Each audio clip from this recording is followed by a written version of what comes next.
कि विकोदर भीम असत्य बोल सकते हैं,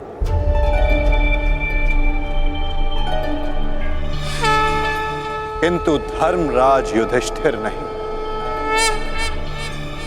और वो ये सुनिश्चित करने के लिए तुमसे ये प्रश्न अवश्य करेंगे धर्मराज।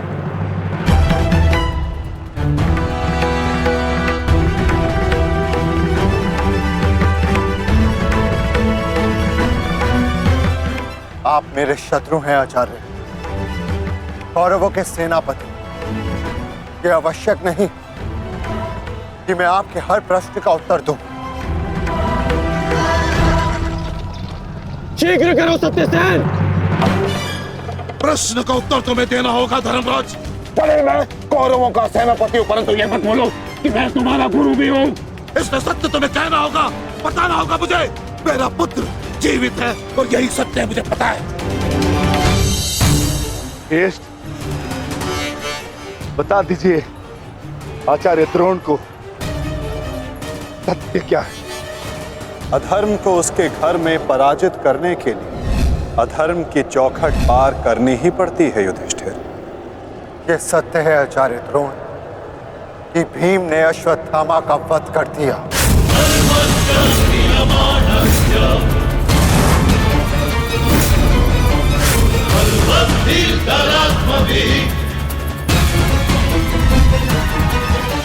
नहीं माधव, मैं असत्य नहीं कहूंगा। तुम्हें असत्य नहीं कहना है युधिष्ठिर। विकोदर भीम अश्वत्थामा नामक हाथी का वध करेंगे।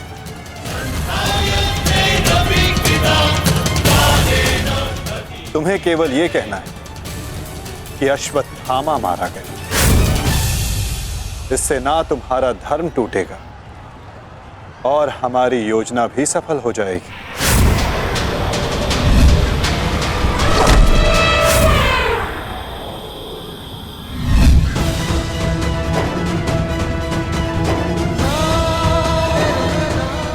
पुनः एक बार कह दो धर्मराज कि ये सत्य है।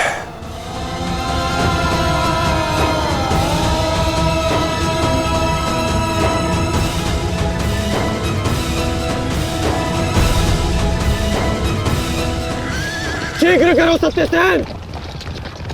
आपने बिल्कुल सही सुना आचार्य द्रोण।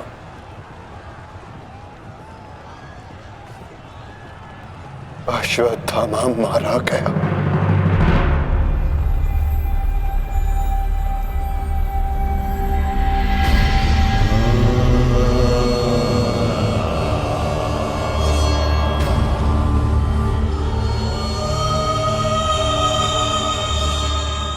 परंतु वो एक मनुष्य नहीं,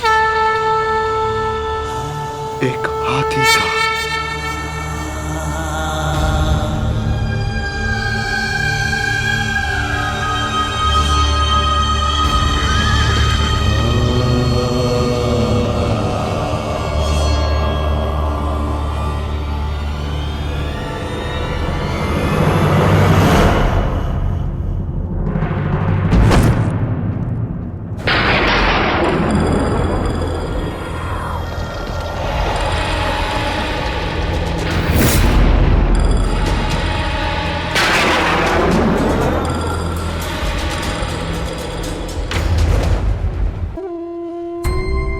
जिस पुत्र के लिए आप आचार्य से शिक्षक बन गए, जिस पुत्र के लिए आपने अपने शिष्यों से गुरु दक्षिणा नहीं मूल्य मांगा,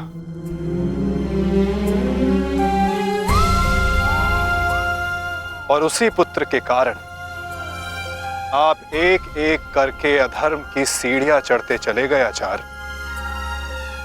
मनुष्य प्रेम में उत्थान करता है, परंतु मोह में केवल उसका पतन होता है आचार्य। आप जिसे पुत्र प्रेम समझते रहे वो पुत्र प्रेम नहीं, पुत्र मोह था आचार्य, और वही आपके पतन का कारण भी।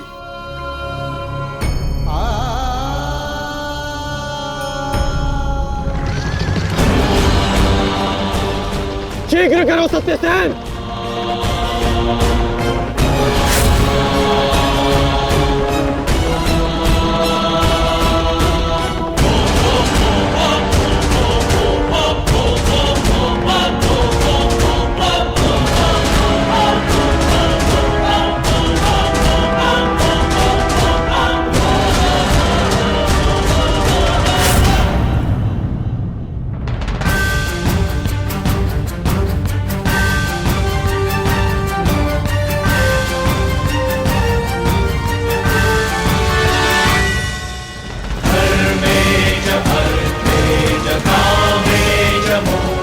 मेरा पुत्र अश्वत्थामा!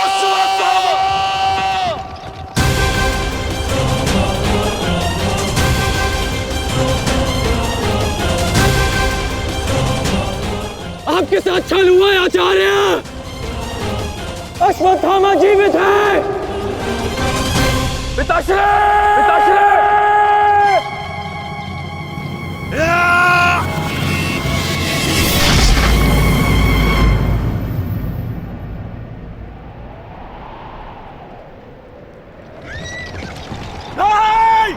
आचार्य!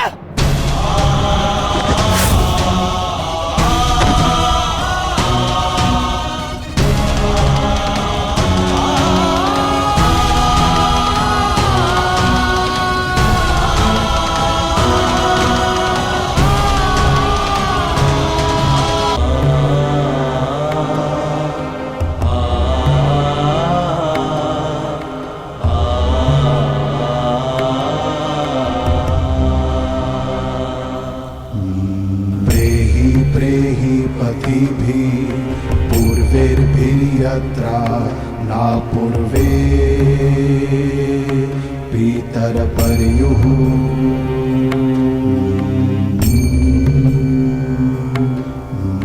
भूभरार्जना स्वधया मदन्तायमं पश्यासि वरुणं च दिवम्।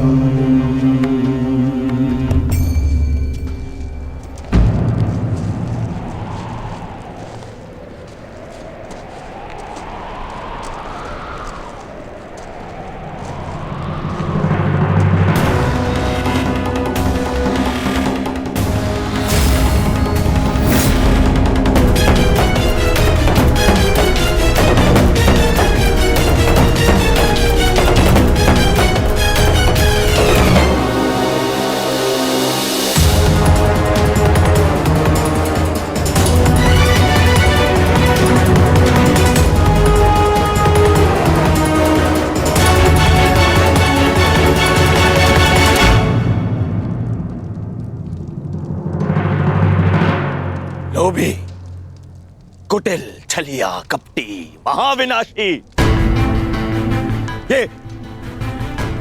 ये सारी उपाधि इस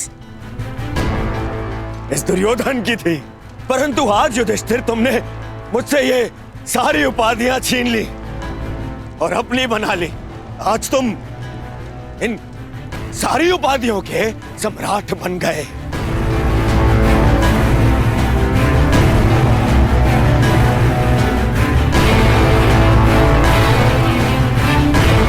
प्रणिपात सम्राट? अरे बोलो, सम्राट आए हैं। छल सम्राट युधिष्ठिर की जय बोलो। बोलो, छल सम्राट युधिष्ठिर की जय।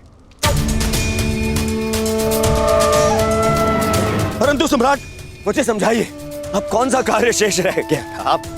आपने यहां आने का कष्ट कैसे किया सम्राट? अरे कहीं ऐसा तो नहीं कि लकड़बग्घे की तरह गुरु आचार्य द्रोण के शव पर भोज बनाने आए हैं आप?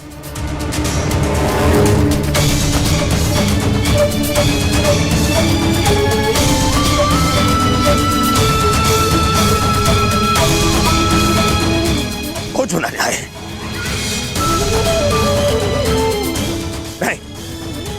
नहीं सम्राट, मैं क्षमा चाहूंगा, परंतु मैं इस बात की अनुमति नहीं दूंगा आपको। चले जाओ यहाँ से, अन्यथा मैं आप लोगों के शव पर उत्सव मनाऊंगा। चले जाओ। हम यहाँ युद्ध करने नहीं आए, अपने गुरु के अंतिम दर्शन करने आए हैं। इस समय मैं अर्जुन नहीं, अपने गुरु का शिष्य हूं। हम पांडु पुत्र होने के नाते नहीं, परंतु कुरुवंशी होने के नाते उनके अंतिम दर्शन करने आए हैं।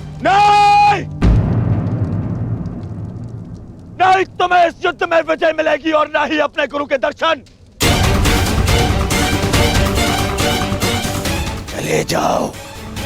चले जाओ यहां से, अन्यथा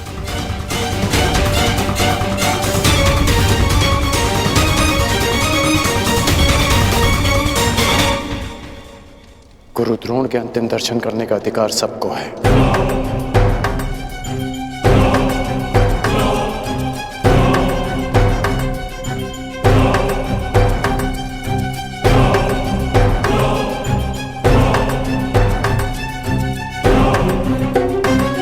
बहुत बड़ी गुरु दक्षिणा दी आपने अपने गुरु को, छल से मृत्यु दी तुमने अपने गुरु को। उन्होंने अनेकों दिव्यास्त्र सिखाए तुम सबको, परंतु विश्वासघात नामक अस्त्र का कोई उत्तर नहीं था उनके पास। धर्मराज, क्या उत्तर है आपके पास आपके छल का?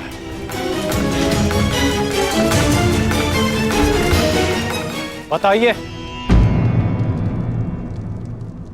मेरा चयन बिल्कुल ठीक था, दुर्योधन तुमसे बेहतर राजा होगा।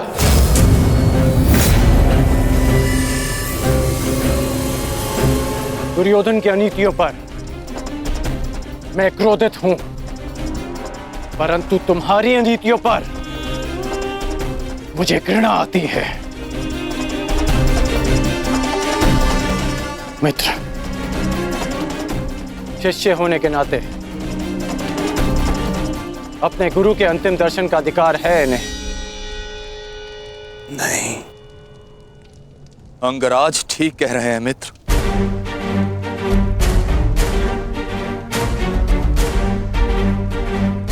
इन्हें अधिकार है। मेरे पिता ने जितना प्रेम अपने पुत्र को दिया, उतना किंचित अधिक इन पांडु पुत्रों को दिया।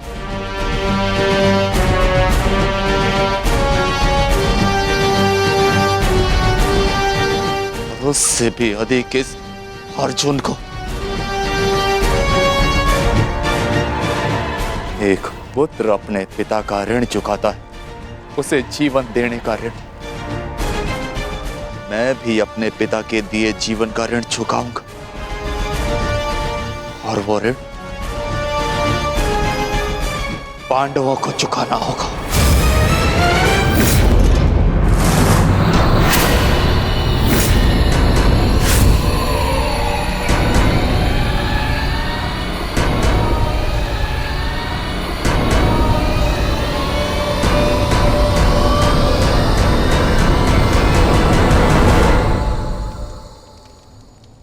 पापियों और दैत्यों की भांति तुम लोगों ने विद्या पर लांछन लगाया है।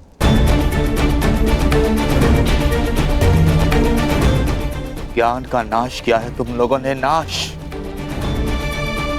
धिक्कार है तुम लोगों पर।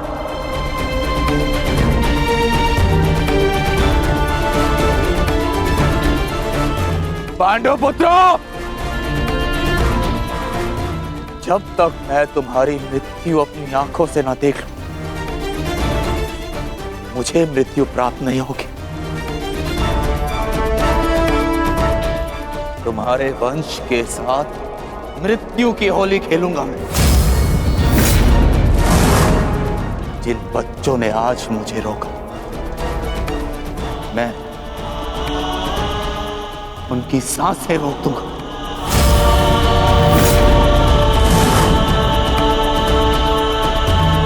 जिन बच्चों ने आज मुझे रोका, मैं उनकी सांसें रोक दूंगा।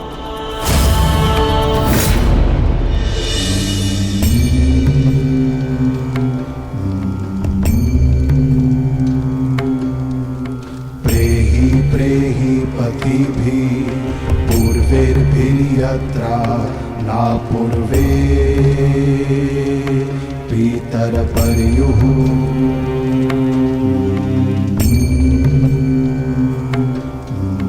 उभराजना स्वधया मदन्तायमं पश्यासि वरुणं च दिवम्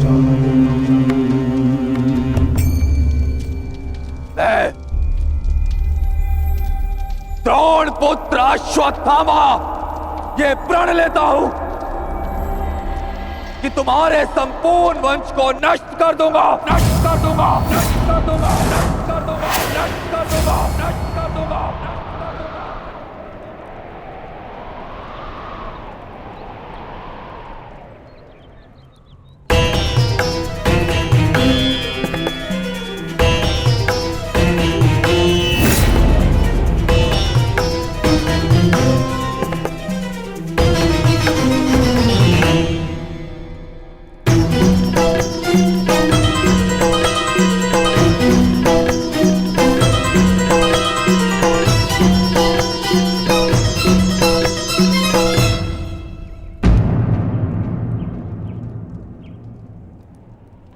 क्या सोच रही हो सखी?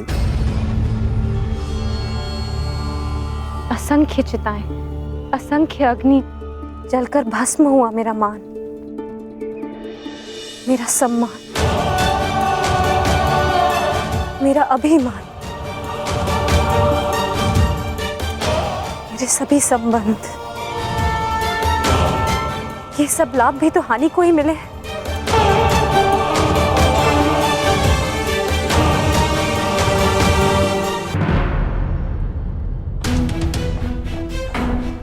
इतना विलंब क्यों किया तुमने आने में? मैं कब से अपने पुत्र के समाचार की प्रतीक्षा कर रही हूँ। अब मौन क्यों खड़े हो, बताओगे भी? सारे योद्धा अब तक क्यों नहीं लौटे? कुछ बोलो।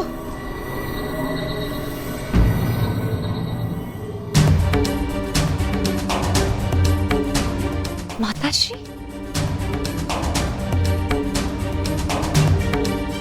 प्रणिपात माताश्री। आप यहाँ?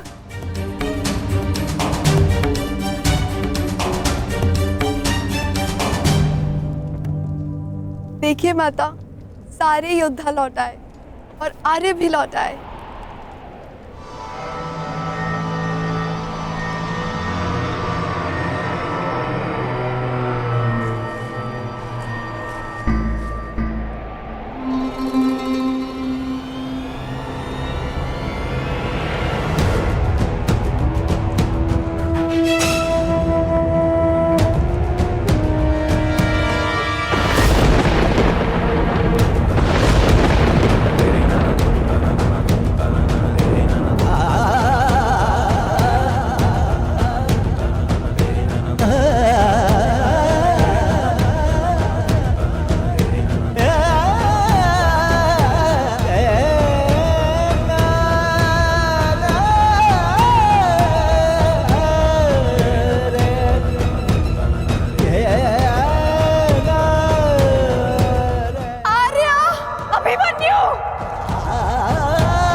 योद्धा की गाथा अपनी संतान को सुनाएंगे।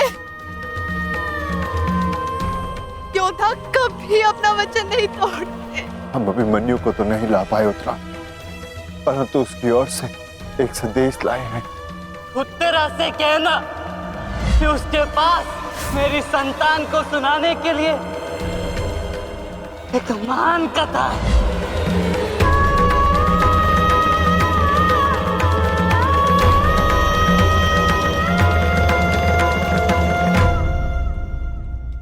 उत्तरा,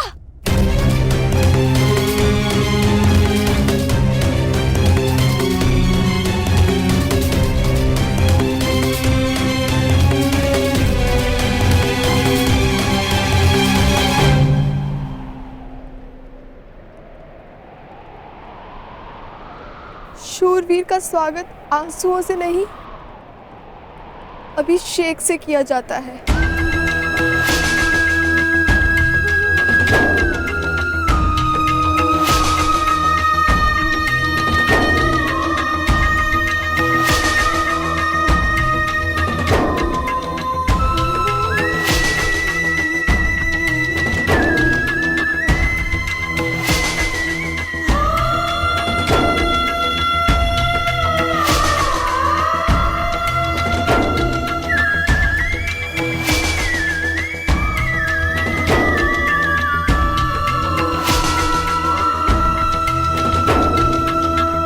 अंतिम यात्रा पे जा रहे हैं आर्य।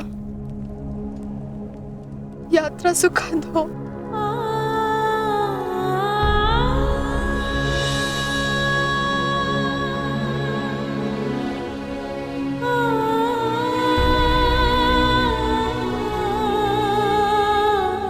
मेरी शुभकामनाएं हैं कि उस लोक में आपकी कीर्ति अक्षत हो।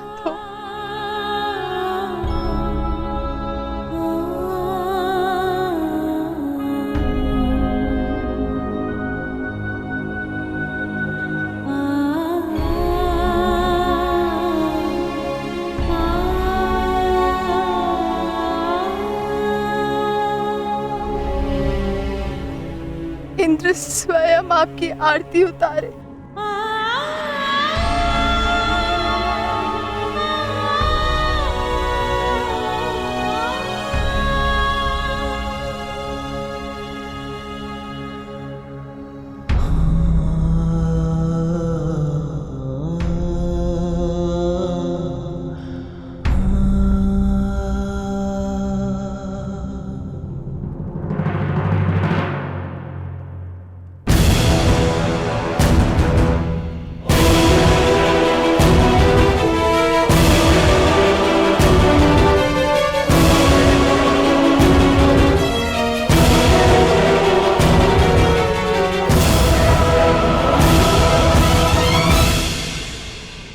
क्यों आए हो यहाँ? हमारे पुत्र की मृत्यु का उत्सव मनाने? नहीं,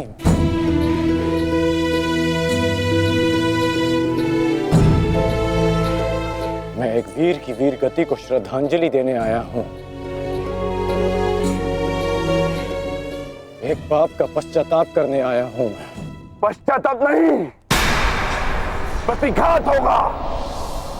कौरवों ने नियम भंग करके सीमा तोड़ी है और अब मैं इस महायुद्ध में बनाए हुए सारे नियम त्यागता हूं।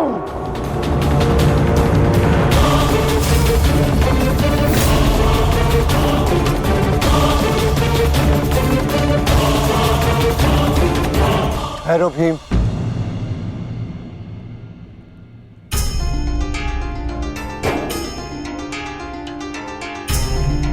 ये मत भूलो कि हम पांडव हैं, कौरव नहीं।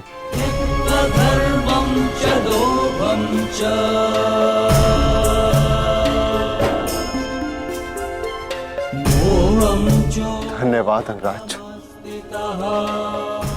कि आपने हमारे पुत्र को पीड़ा से मुक्त किया, परंतु अब हमें सहानुभूति की आवश्यकता नहीं। मैं यहाँ सहानुभूति देने नहीं आया हूँ, मैं यहाँ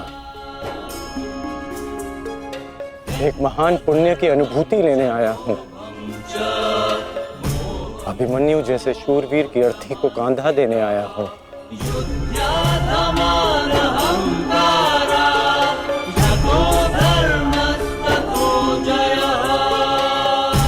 इस पुण्य से मुझे विरक्त मत कीजिए धर्मराज।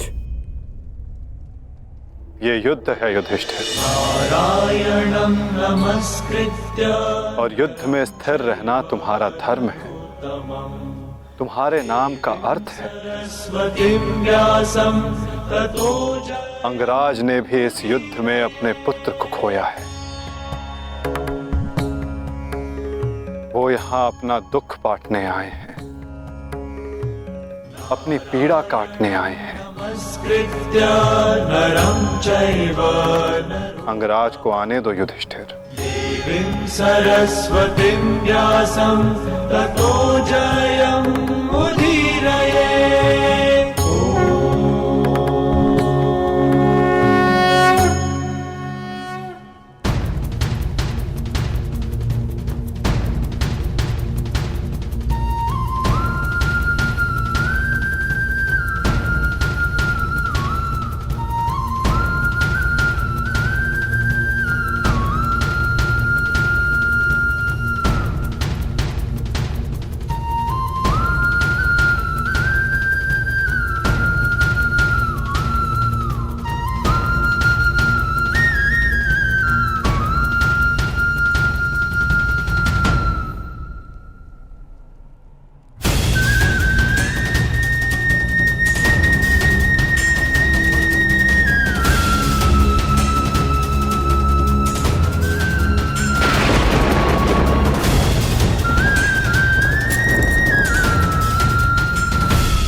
ये च कृष्णे गुणास्फिताः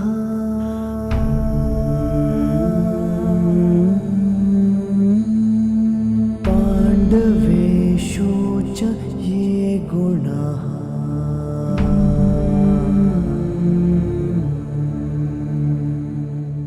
अभिमन्यु किलेकस्था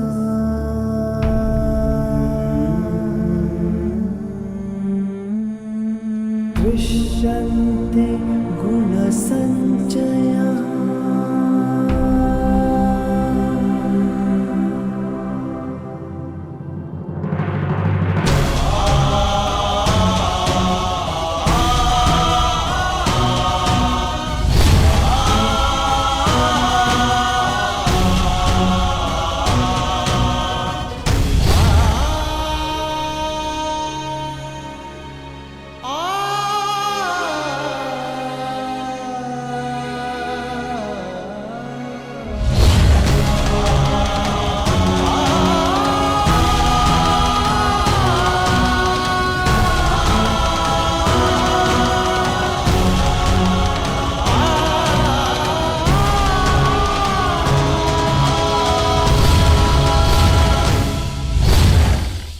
गुरुकुल की तीसरी पीढ़ी का नाश हुआ है महाराज। ये ठीक नहीं किया दुर्योधन ने। माना जो हुआ वो अनुचित था गांधारी, परंतु इन सब का कारण अभिमन्यु स्वयं ही था। यदि वो दुर्योधन का अपमान ना करता तो आज ऐसा कदाचित ना होता। नहीं स्वामी, मेरी आंखों पर पट्टी बंधी हुई है, परंतु हस्तिनापुर का जलता हुआ भविष्य मैं स्पष्ट देख सकती हूँ। ऐसा आभास हो रहा है मानो अभिमन्यु की चिता की जलती हुई अग्नि समुचे कौरव वंश को भस्म कर देगी।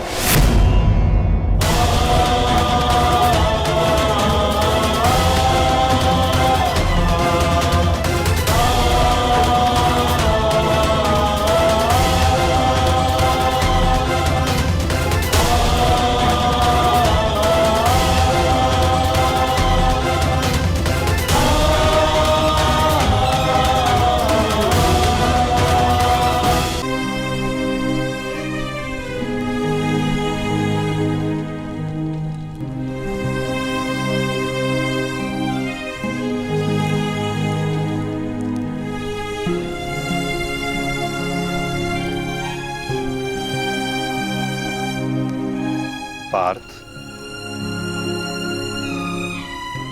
अंतिम विधि आरंभ करो।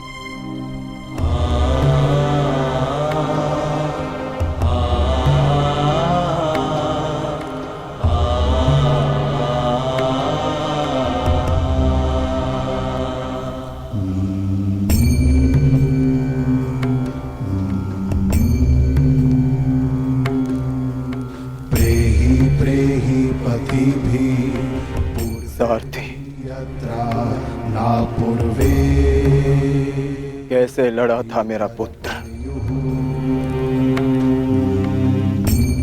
उत्तर दो।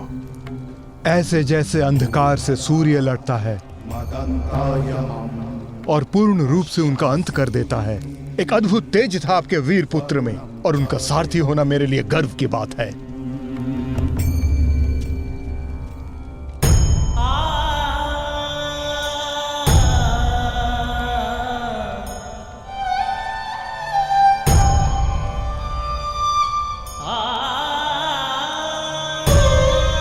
जब 6 योद्धाओं ने अभिमन्यु पर आक्रमण किया तो उसने क्या कहा था भ्राताश्री?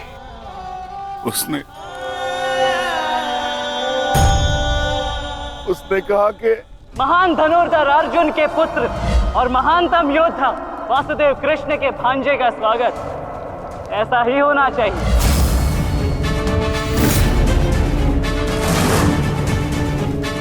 जब आपने उसे भीतर जाने से रोका था ज्येष्ठ, तब उसने क्या कहा? एक योद्धा मृत्यु के भय से पीछे नहीं हटता था श्री, वो आगे बढ़कर मृत्यु का वरण करता है।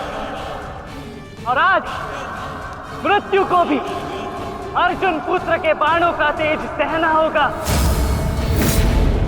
मैं इस चक्रव्यूह में आया हूं ताकि पांडवों का सर गर्व से उठा रहे। और विश्वास कीजिए ताक्षरी, यदि मेरा सर भी कट जाए तब भी आपका सर गर्व से उठा रहेगा। दुर्योधन के सामने दुर्जय बनकर खड़ा था हमारा पुत्र अभिमन्यु। कहा था ना मैंने काकाश्री, जब जब मिलूंगा वस्त्रहरण करूंगा। आप सब उसकी रक्षा के लिए भीतर क्यों नहीं जा पाए?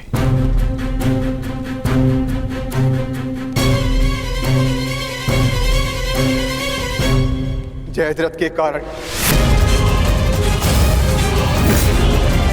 क्योंकि उसे वरदान था कि वो आज नहीं मरेगा। उसने हम में से किसी को अंदर भीतर नहीं जाने दिया, भी कारण अभिमन्यु की मृत्यु का।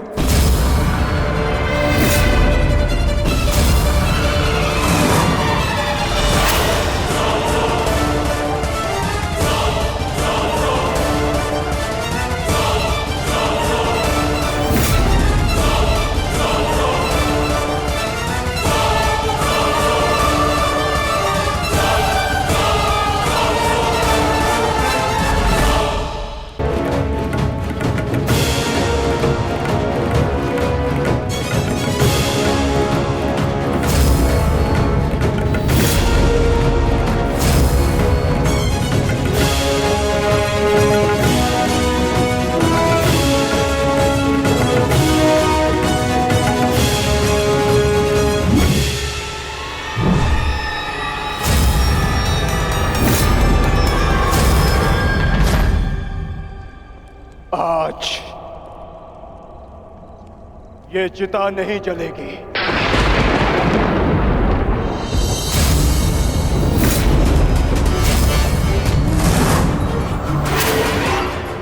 बल्कि कल 2 चिताएं जलेंगी। मैं कुंती अर्जुन अपने अभिमन्यु के अंश की सौगंध लेता हूं कि कल सूर्यास्त होने से पूर्व मैं जयद्रथ का वध करूंगा।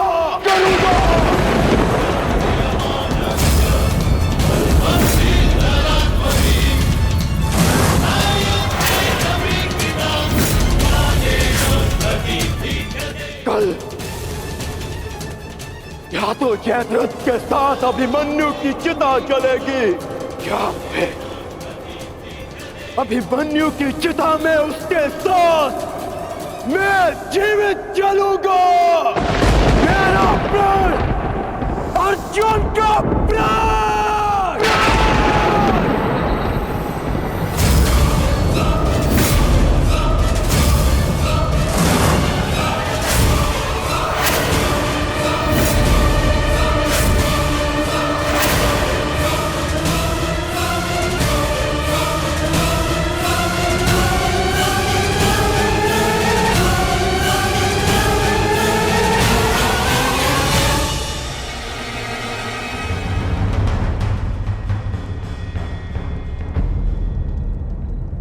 युद्ध की रणनीति किसी को बताई नहीं जाती अंगराज, परंतु मैं बता रहा हूं। मेरी ओर से यह संदेश कौरवों तक पहुंचा देना। छिपा सकते हैं तो छिपा ले जयद्रथ को, क्योंकि कल मैं उसे पाताल से भी ढूंढ निकालूंगा और सूर्यास्त होने से पूर्व मैं उसका सर धड़ से अलग कर दूंगा। ये अर्जुन का प्रण है।